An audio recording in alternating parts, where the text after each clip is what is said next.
мислите, момичета? Моден еталон или минал сезон? И двете. Какво? Миналият сезон беше чудесен за мен. Искам да се облека перфектно за срещата ми днес с Кен. Това е 43-тият ни юбилей. 43-тият юбилей от първото ни държане за ръце.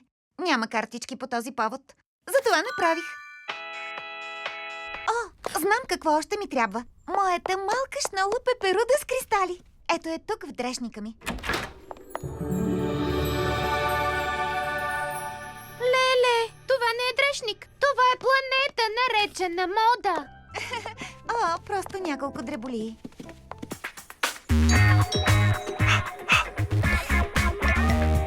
Пазя си костюмите от всичко, с което съм се занимавала. Ходила си на Луната? А ти не си ли? Тази пола е върхът. Може ли да я понося? Разбира се. О, този колан става за новите ми джинси и абсолютно всички панталони, които имам. Взимайте каквото искате.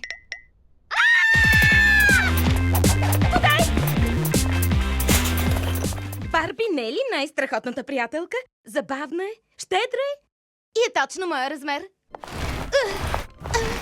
О, стаята с гримовете. Леле. Добре, Барби, не искам да прозвучи така, но главата ти е много голяма. Всъщност, Териса, така ми е много удобно да изпробвам нови гримове и прически. Звучи превъзходно. Да пробваме. Огромното Барби изглежда добре. Не може да се каже същото за нас. Барби, Още колко? да, изтощени сме.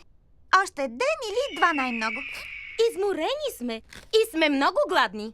Може би имам бомбон в джоба. О, ето ми е шнолата. Не е ли забавно? Била е в теб през цялото време.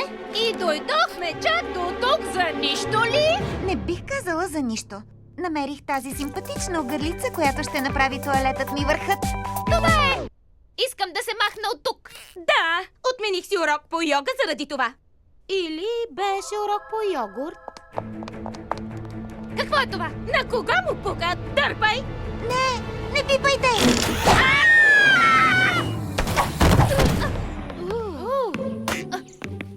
Кен? Барби, готова ли е за срещата? Естествено, че да! Честит юбилей, Барби! О, Кен, харесва ми брадата ти.